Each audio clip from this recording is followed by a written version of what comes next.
Howdy y'all, Fuzzy Biker here at Baxter Cycle in the mighty metropolis of Marnie, Iowa. Baxter Cycle, Royal Enfield, Triumph over yonder. Check this hot rod out. This is a Royal Enfield Himalayan, the standard version. I've got one just like this, only mine's got about 25,000 miles on it. This one's about brand new. But anyway, what is a Royal Enfield Himalayan? It is an ADV bike, and it is a 411cc single overhead cam, single cylinder, 2-valve engine, air cooled. Mine makes about 24 horsepower and about 24 foot-pounds of torque. That's about 32 newton meters. Has a 5-speed transmission. The brakes on these hot rod are a 300 millimeter disc on the front with ABS and a 2-piston bibrake. On the back end, they've got a 240 millimeter disc right there with a single pot bibrake. It's a monoshock. Tires are a 90-90-21 on the front, 41 millimeter forks with about 7.9 inches of travel. I think that's about 200 millimeters. On the back, the tire is a 120-90-17, and there's about 7.1 inches of travel on the back. That's about 180 millimeters. Ground clearance on these things, and there is quite a bit of ground clearance, look at that. About 8.6 inches, that's about 220 millimeters of ground clearance. Fuel tank is about 4 gallons, that's 15 liters. Wheelbase on this thing, a whopping 58 inches, that's 1,473 millimeters. Seat height, 31.5 inches, or about 800 millimeters. Now the other big difference, big thing to talk about is the weight. 439 pounds, that's about 199 kilograms, that's wet weight. Other things we're going to talk about? Well, you know what? Let's stop talking. Let's take this hot rod for a ride. I'll gear up and we shall go. Wow. So when these bikes first came out, I did not want to ride them because why would I want to ride a 24 horsepower ADV bike? Baxter Cycle got me on one for a day. This is put about all you want on there. I put about 180 miles on it and I just fell in love. As a matter of fact, I fell in love so strong that I stayed away from Baxter Cycle for over a month because I didn't want to impulse buy one. And one of the best bikes I ever bought. I finally did get one, the red and black one, and I've never looked back. It's a motorcycle I've never regretted buying. I just love it. Now, if y'all are in the market for a new or used Royal Enfield, Triumph, British bike of any type, classic, vintage, and such, get yourself over here to Baxter Cycle in the mighty metropolis of Marnie, Iowa, or go to baxtercycle.com. Tell them Fuzzy Biker sent you. Wahoo! Alrighty, let's do the famous spin test right here. This bike has a 58-inch wheelbase. Look at that. Just spins around on a dime. Does it just fine. I love it. I love it.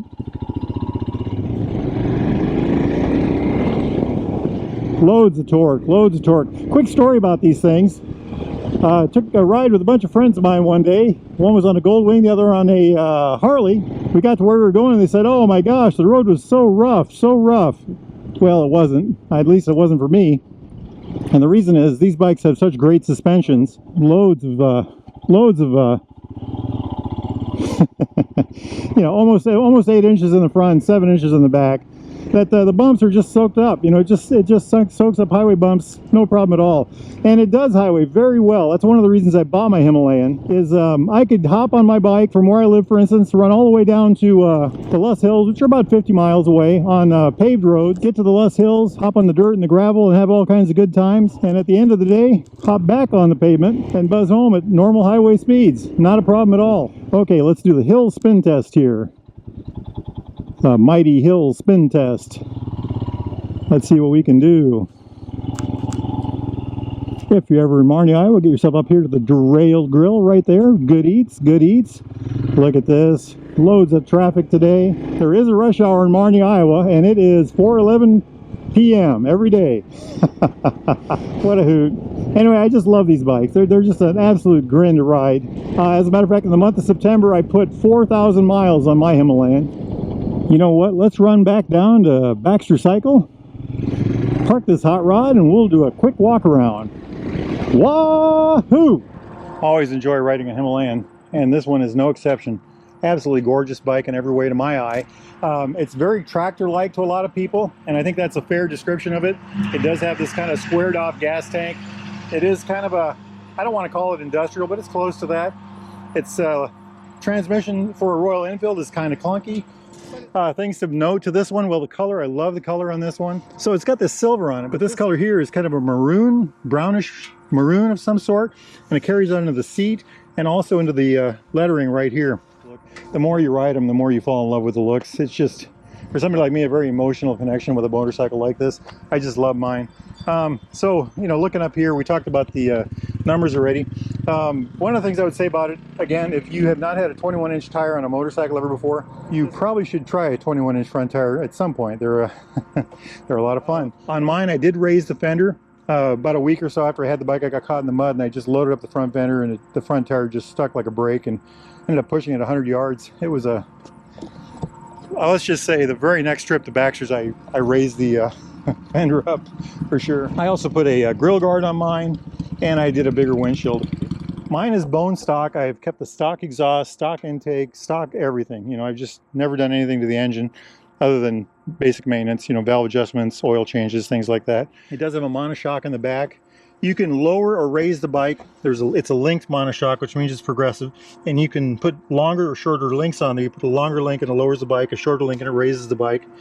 Also, by the way, it has a center stand stock, which is great because it's a, you know, it's a chain drive bike. Love, love, love this whole thing. It's just a beautiful thing. I did put Dunlop Trail Max Mission tires on mine. I think I got 13,000 off my stock Seat, and ended up putting a Dunlop Trail Max Mission on there, and I did the same thing on the back. I think I had 4,400 on the back tire when I changed it. The back tire was pretty wore out by that point, but I also got a nail in it. So anyway, those tires made a great deal of difference in how the motorcycle works. Another difference is they put a heavier load capacity on the rear stand.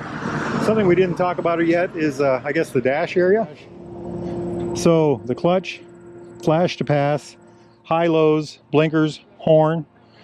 Jumping over here is the kill switch. This is a hazard lights, and then the start button, of course, and then the fuel brake over here.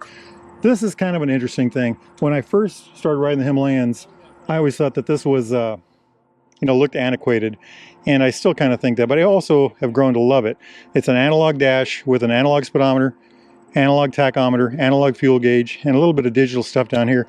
If you look down here, there's an always visible clock, an always visible gear indicator, which on this bike is apparently over here now. Oh, that's interesting. Some of the things that people do up here is they'll raise the bars or bring them back a little bit, and you know, that's fine. On mine, I did put the mirrors out a little farther. I raised them up, and then the extenders, you know, took them out, probably up here somewhere, just to clear my shoulders a little bit. Other things I've done to mine is I put bags on the back. I put racks on the back. You can get large racks or small racks. I put small racks with small bags because my intent was to use the thing as a day rider, you know, maybe overnight or once in a while, but not long trips. So I wanted the small bags. And if I need to, I can put a big bag on top, you know, if need be. So very happy with it. But no, these are just absolutely wonderful motorcycles. Like I said, you know, one of the reasons I bought one for myself is when the road ends, I can keep going, you know. When the pavement ends, I can get on the gravel. When the gravel ends, I can get on the dirt. When the dirt ends, well, I've gone through cornfields and dirt and, you know, hills and things like that. And it just seems to do it very well. Go a very steep hill because it's got such a low, you know, low gearing. Just a great overall motorcycle. Now, if y'all are interested in something like this, a new or used Royal Enfield, Triumph, classic British bike of any type, get yourself over to Baxter Cycle in the mighty mini-tropolis of Marnie, Iowa. Check that out. Or go to baxtercycle.com and give these guys a call. Get a hold of these people. Tell them Fuzzy Biker sent you. You know, life is good. Life is good. Now, it's a beautiful day, and I think I am going to hop on a motorcycle, and I'm going to go for a ride. Y'all do the same. Wahoo!